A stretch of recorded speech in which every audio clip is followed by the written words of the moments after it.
Hey you guys, it's Monica and welcome back. So today let's do some screen printing.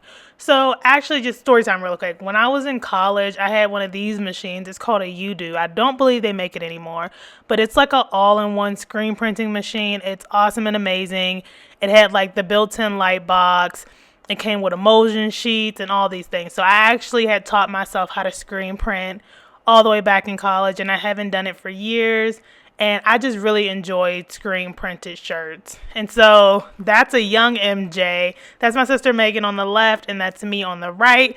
But I wanted to show you guys, those are shirts I had actually made using that same Udo machine.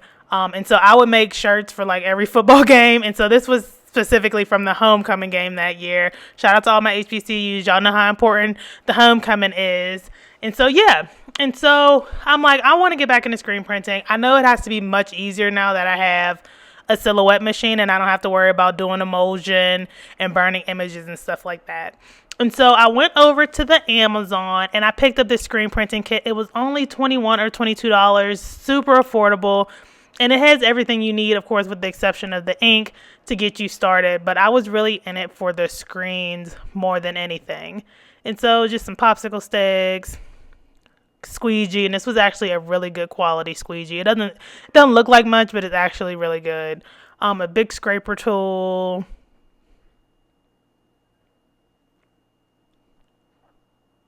a spatula. The only thing I didn't like about this spatula is that it wasn't offset. If it was an offset one, that would make more sense because that way it can kind of sit in the screen. But a screen that small as the one I'm holding up is just too small to really get that in there and be effective. Another little small scraper. I forget the dimensions of these screens, y'all. Don't make me lie. But I think the biggest one is like a 10 by 12, maybe. I don't know. And those are just transfer sheets that if you were burning an image, you would use those to print your image and then burn it into the emulsion. But yeah, these are good quality. They were stapled on nice and taut. Super nice. And so I have this shirt form that came from Hobby Lobby. It's only like $1 or whatever it says up in the corner. I got the child's one because there's an adult one, but it just looked like it was too big, and I wasn't trying to have it stretch out my lady's shirt. So I bought the kids one. It could have been a little bigger, but again, it was kids, so I got what I got. And this is the shirt I'm going to be using. I'll leave a direct link to this shirt below, but these shirts are from Shirt Space. I get all my shirts from Shirt Space. They're amazing quality and they're super affordable. I think these shirts are like $3 or $4 a piece. And if you're a small business, they do small orders. So like if you only want to order 2 shirts, you can. And that's the ink we're going to be using. That's a Speedball ink. I also picked that up for Hobby Lobby. Y'all better get this from Hobby Lobby and use that 40% off coupon, okay? And I think it made it like $6 for the whole jar, and that's a jar you can do t-shirts out the wazoo. And so this is the image I'm going to be using. It says I craft so hard I sweat glitter. There's a couple different ways you can do this, but I chose to do mine, and this is Oracle 651 in case you're wondering. I chose to do mine where the vinyl is going to be on the back side of the screen. Therefore, I had to reverse print it, so when I put it on the screen, the sticky side is on the back side of the screen, and that way the image will be the right way. And so I'm going to just go ahead and stick this on the form. But yeah, what I was saying was you could do it where you put the vinyl on like the front of the screen and you can just do it the right way. But I just felt like that would be a little messier. And so I just didn't want to do it that way. And so I thought putting it on the back of the screen and kind of just making sure that the side that the ink is put on is the side, that I keep clean, and making sure that the ink only goes through the areas in which I want it to go through. So again, a couple different ways you can do it, but that's how I chose to do it in this case. And so I'm going to just line up this cardboard form with the text. So just let me know that it's nice and centered. All right, so this is actually bookshelf liner from the Dollar Tree. Y'all know I love the Dollar Tree, and this is the best transfer paper a dollar can buy you, and it lasts for a very, very long time, and you get a lot. And so I'm gonna just put this. I'm gonna, of course, cut a piece that's the same size, slightly bigger than the actual cutout, and yeah, I'm gonna cover the whole image in the transfer paper. Transfer tape, whatever you want to call it. Girl, it don't matter. Y'all know what I mean. All right, and so just a little trick that I like to do is that I actually like to stick the transfer tape on my counter. And so that just makes it so like, because you be trying to run it up against it and it be moving. So if you kind of just stick a little bit, that's why I said cut it just a little bit bigger than you actually want it. That way you can kind of stick the transfer tape to your counter and then move that vinyl in there, and it won't move, and you can, work on make sure it's getting transferred nice and smoothly to your tape. And so just make sure everything's nice and smooth and down nice. I don't even know what words I'm trying to say. But take your time doing this part. Of course, I have it sped up in the video for time's sake, but definitely just take your time. And I'm going to just be using this popsicle stick to kind of help me make sure everything comes up nice and smooth. Definitely don't want any little wrinkles or anything because that'll translate over to the screen, which could leak ink. Thank you. So just and you're going to do the same thing over here when you come over here to the actual screen. You still have to be gentle because you don't want to like stab your screen and end up putting a hole in it and just ruining the whole day. But being nice, soft, and gentle is key. And taking your time. There's no rush, girl. We in a pandemic. Where is there to go? That's why we're at home making so many crafts. Nothing to do. But on a serious note, please stay safe, y'all.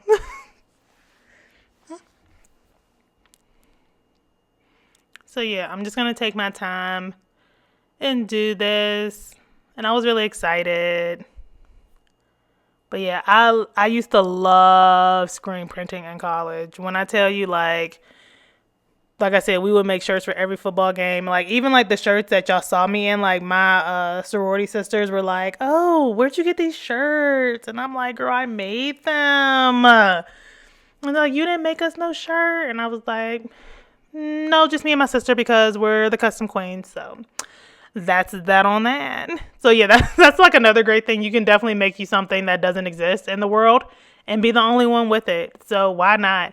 And this is way cheaper than using HTV, heat transfer vinyl. And like, in my opinion, heat transfer vinyl, it gets expensive after a while. Not even after a while, up front, girl.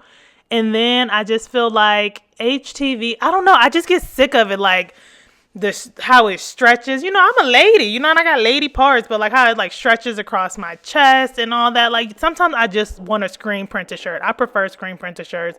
Like the HTV is nice if you need something quick, fast, and in a hurry. But if you have the supplies to screen print, I would definitely rather do screen print. And HTV, after a few washes, it start looking wonky. It start flapping up. So yeah. So definitely prefer screen printing to HTV. That's just my little rant on that. You're entitled to like whatever it is you like, okay? So let's go ahead and start the screen printing process because I've talked to y'all and we've done so much prep and I still have one more step of prep to do, believe it or not. So it's on there nice and tight and I was ready to start and I'm like, ooh, wait a minute, girl. You need to tape your screen.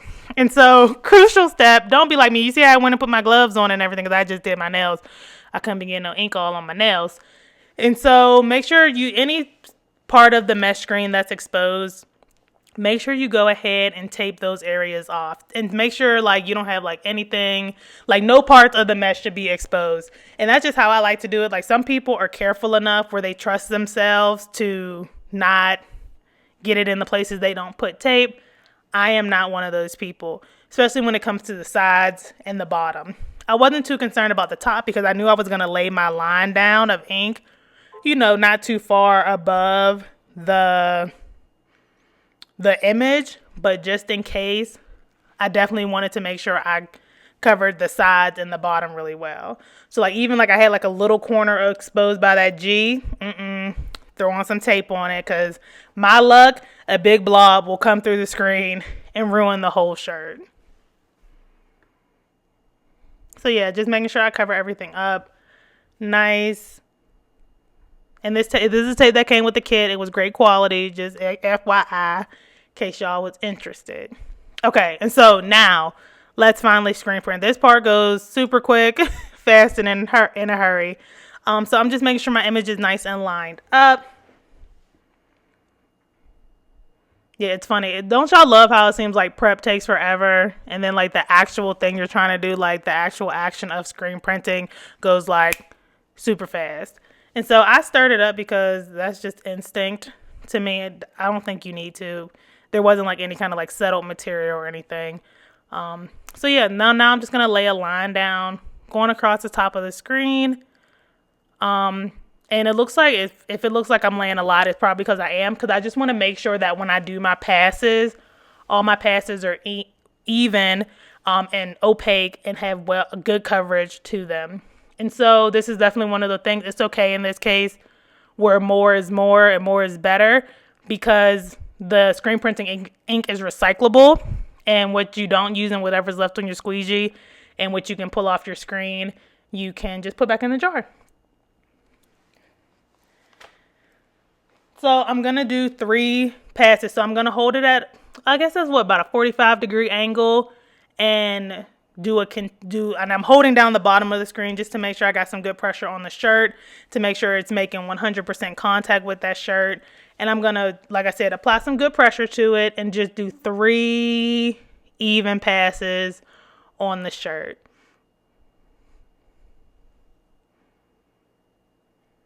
And it's that easy. That's all I'm going to do.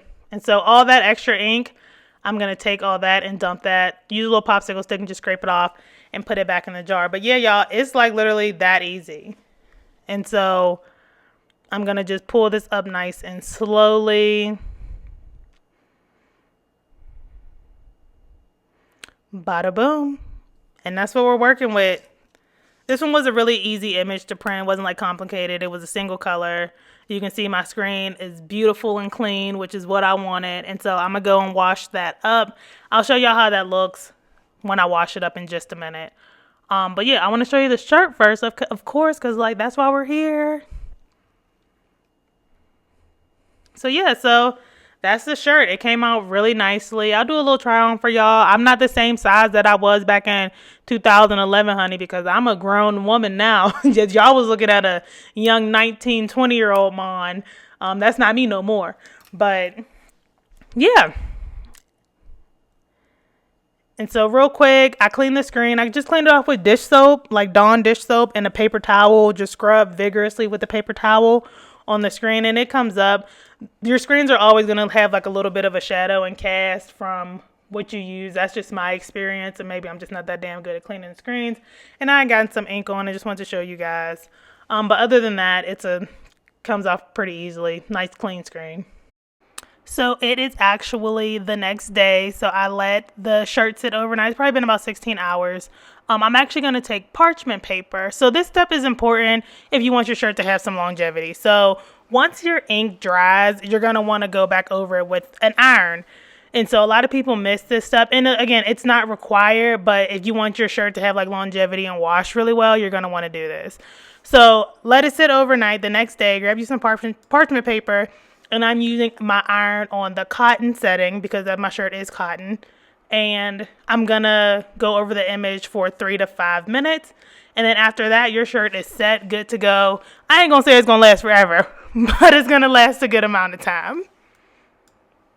So yeah, just don't forget this one last little step.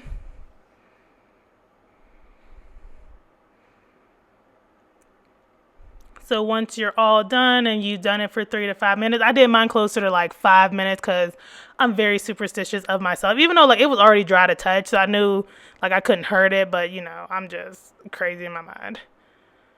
So our shirt form's still good to go. Still can get plenty of usage. There's nothing on it. Those are fake ink spots, so don't worry. And that's me with the shirt. My mom's going to kill me for coming on here without my hair done. But that's how our shirt looks. I craft so hard I sweat glitter. I love it. Turned out really cute. It's super comfortable. Love these shirts. I will leave a link below. And thank you for watching, you guys. Don't forget to follow me on Instagram at Period6Designs. Subscribe here to the channel. Come follow us on the TikTok. And I will see you guys in the next one.